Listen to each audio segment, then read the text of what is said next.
My grandmother always said, blood is thicker than water, but money talks. I never truly understood the weight of that statement until my Uncle Richard's will reading.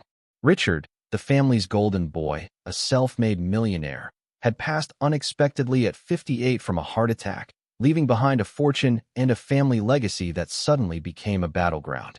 The will stipulated that his entire estate would be divided equally between his two children, my cousins Emily, 26F, and Ben, 23M. Simple enough, right? Wrong. Enter Aunt Carol, 52F, Richard's widow of 15 years. Carol had always been, let's call her, financially motivated.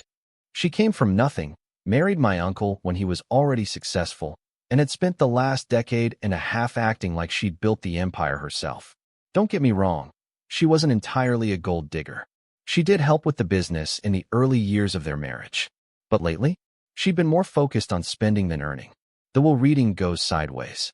The lawyer, Mr. Henderson, read the will in his stuffy downtown office.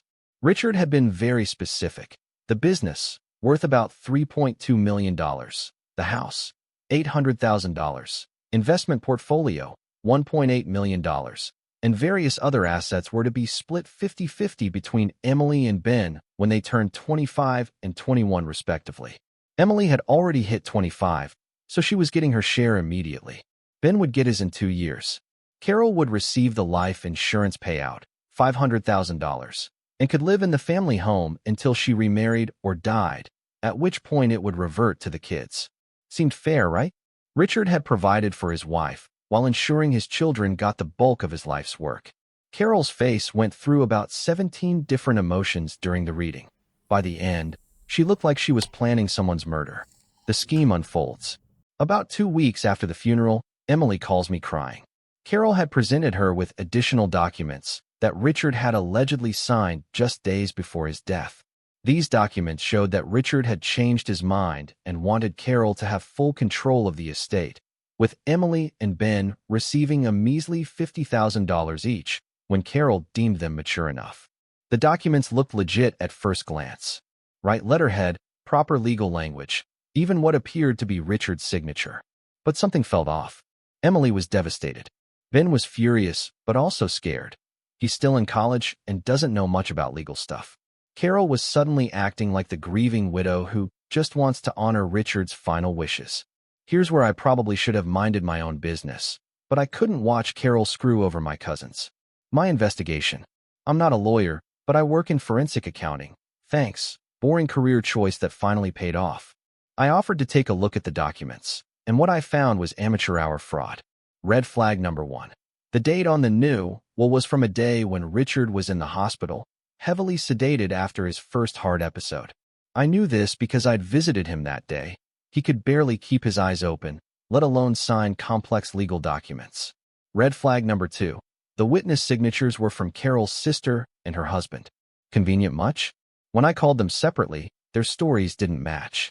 Carol's sister claimed she witnessed Richard signing some business papers at the hospital. Her husband said it happened at Richard's house. Red flag number 3. The biggest smoking gun. Richard's actual lawyer, Mr. Henderson, had no record of preparing these documents. The letterhead was his, but slightly off. The logo was positioned wrong, and they'd used an old address that his firm hadn't used in 3 years. Confronting Carol. I decided to confront Carol directly before involving lawyers. Big mistake. I went to her house, Richard's house, and laid out everything I'd found. Instead of backing down, this woman doubled down hard. She started screaming about how I was trying to steal from a grieving widow, how Richard had confided in her about being disappointed in his irresponsible children, and how dare I question her integrity. Then she said something that made my blood run cold.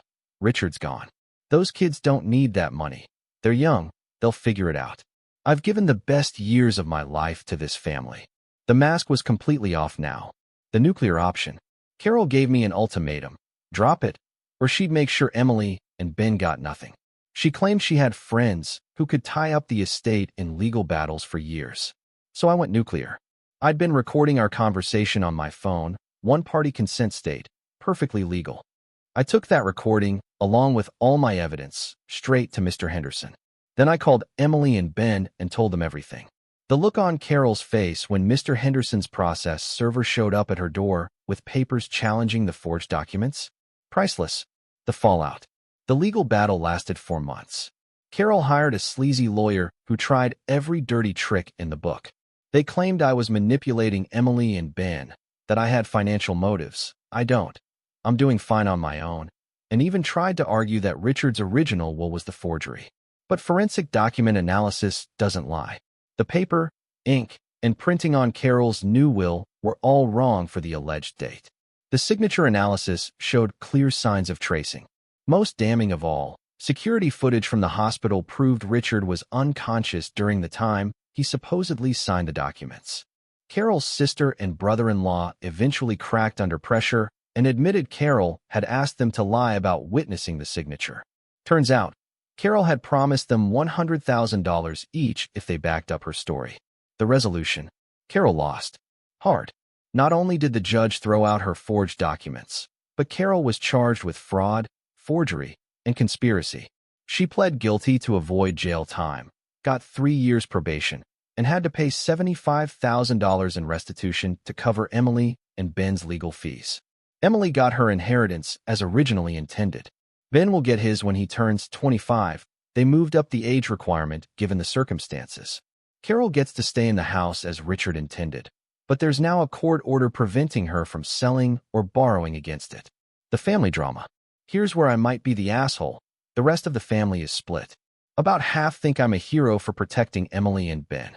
The other half think I destroyed a grieving widow and should have let sleeping dogs lie. My mom, Richard's sister, is proud of me but worried about the family rift. My dad thinks I did the right thing but maybe went about it wrong. Some cousins have stopped talking to me entirely, saying I made the whole situation worse. Carol's family obviously hates me.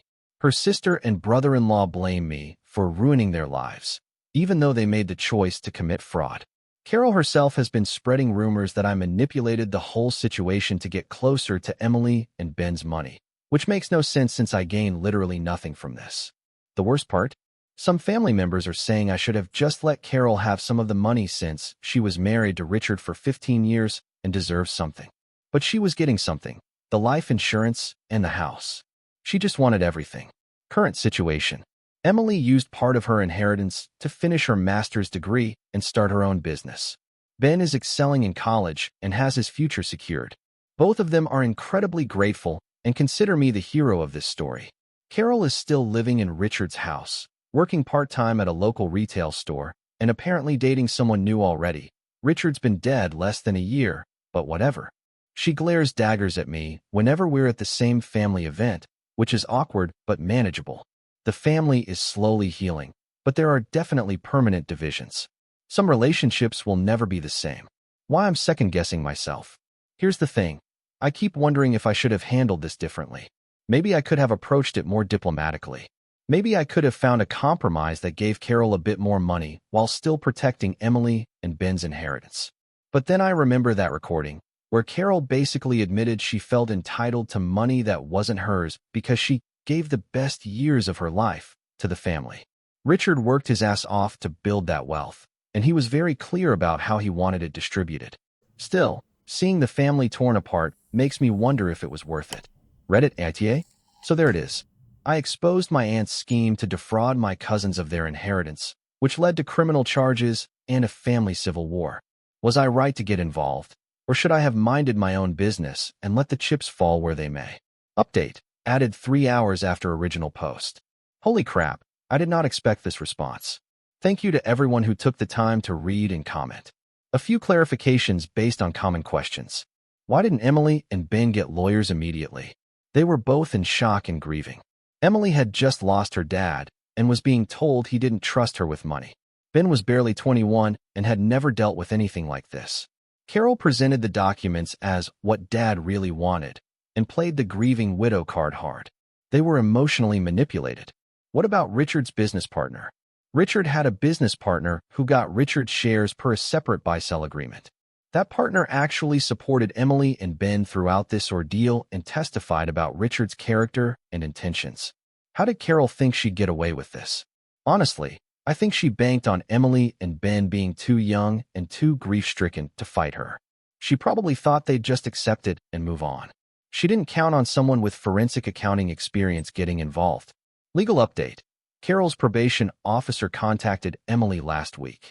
Apparently, Carol has been violating her probation by attempting to contact the witnesses and asking them to recant their testimony. She might end up serving jail time after all. Play stupid games, win stupid prizes. To everyone saying I'm NTA, thank you. It's been a difficult few months wondering if I did the right thing. Reading these responses has been incredibly validating. To the few people saying YesH or YTA, I hear you. Family situations are complicated, and maybe there was a better way to handle this. But I genuinely believe Carol would have successfully stolen from Emily and Ben if no one had intervened. Thanks again, Reddit. You've helped me realize I can sleep soundly knowing I did the right thing, even if it wasn't the easy thing. Final update, 24 hours later. This will be my last update unless something major happens. Carol apparently saw this post. Hi, Carol, and has been blowing up family members' phones claiming I'm airing family business online for fake internet points. Several relatives have reached out to say she's demanding they pressure me to take this down. The irony is not lost on me that the woman who tried to defraud 2 young adults out of millions is now concerned about privacy. Emily and Ben have both read this post and gave me permission to share their story. They hope it might help someone else in a similar situation.